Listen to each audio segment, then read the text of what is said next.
Hi! Hello! I'm Stacey, and I'm the head roaster for Harken Coffee Roasters out here in Vancouver, British Columbia, Canada.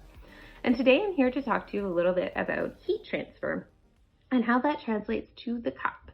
And can we in fact taste the roasting system? Can we taste what kind of machine a coffee has been roasted on? But before we get into that, you're probably wondering what makes me qualified to be your coach for Leaderboard. Well, I've been roasting now for 7 years. I've had the opportunity to roast on Loring's, Jopers, and Diedrich's, just to name a few. You may have also seen me competing. I've been in the top 3 for the Canadian National Championships for Coffee and Good Spirits the past 3 years in a row. My partner and I won Barista League LA last year. I have had the opportunity to be a head category judge for Golden Bean North America, as well as Golden Bean Australia for the filter coffee category. And last year I even had the opportunity to be a part of New York Coffee Fest's inaugural Roastmasters Championships, where my work colleague and I placed 4th. I love coffee competitions and coffee games and coffee events.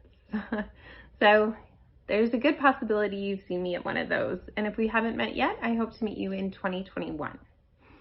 But what you want is the answer. You want to know, can we in fact taste the roasting system?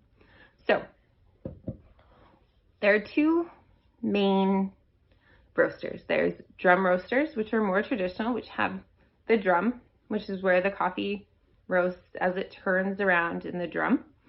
And those use conductive heat as well as convective heat, and also radiant heat later on in a roast. But those are gonna be our conductive roasters for this conversation.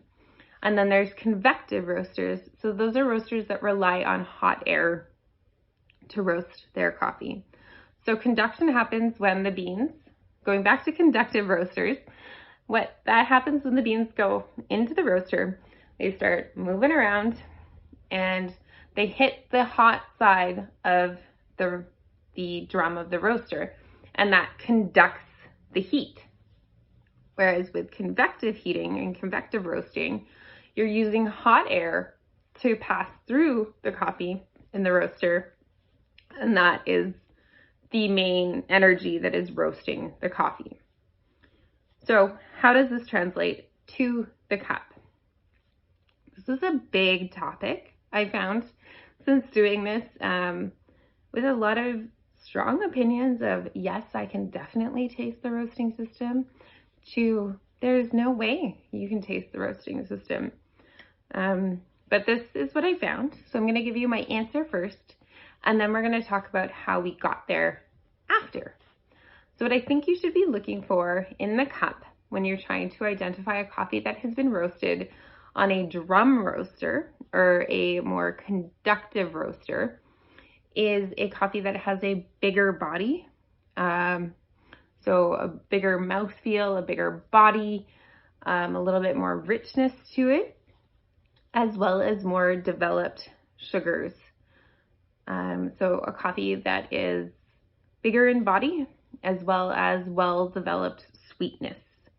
So that's what you should be looking for a coffee that has been roasted on a conductive drum roaster. Whereas coffee that has been roasted on a convective roaster using hot air, what I find is there is a more pronounced acidity, as well as a lighter body, and sometimes even a little bit more of a hollow feeling to it. So much more pronounced acidity and a much more delicate cup is what you'll be looking for a coffee that has been roasted in a convective air roaster.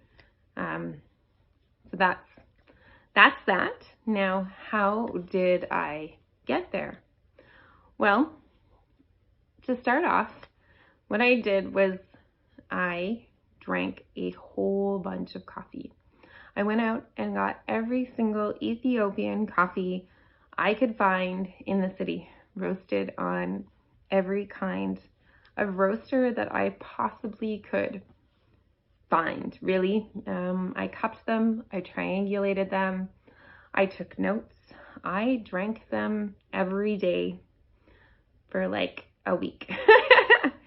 And overall, what I found was exactly that. Drum roasters had a bigger body and more sweetness, and convective roasters had more pronounced acidity and a lighter body, sometimes a little bit more hollow from time to time, but that was exactly what I found. Why did I go to so much trouble to make sure that my assumptions were right? Well, roasters are built differently. They all have different, they're made of different things. So drum roasters can have cast iron, they can have stainless steel, they can have single walls, they can have double walls. Roasters have probes for readings in different places, as well as different thicknesses, different lengths, all kinds of things. So roasters are marketed, roasting machines are marketed as being better at one thing or another. So when we buy our roasters, we go in with that preconceived notion that it's going to be good at this and maybe not so great at that. And that's how we start to build our roast profile. And that's how we start to create, our roast profiles. But very cool thing has happened over the past probably 4 years now. And that's a study done by my friend Ann Cooper, as well as her work colleague Rob Hoos, and that is, can you taste the roasting system? And this is a study they have done with Firestarter and SCA, using Diedrichs, Probats, and Loring's, and they have matched up each one of these coffees identically, and throughout their classes, they have cupped all these coffees with multiple students, and they have found that if we are in fact copying from roast to roast, like roaster to roaster, is that we cannot in fact taste the roasting system. But as roasters, we continue to buy our roasting machines for what they're good at. And I think that is how roasts are developed. And that is the continuing trend, at least from all of the coffees that I have drank, that in fact, even though we can match up roast profile to roast profile, we don't. We use the strengths of what that roaster is built for to create flavors and to create roast profiles. So again, what I have found is that coffees roasted on conductive roasters, what is it? Yes, that's right. They have a bigger body and more sweetness. And coffees roasted on roasters that use more convective heat have a more pronounced acidity and a lighter body. So that's it for right now. Good luck and have fun. Bye.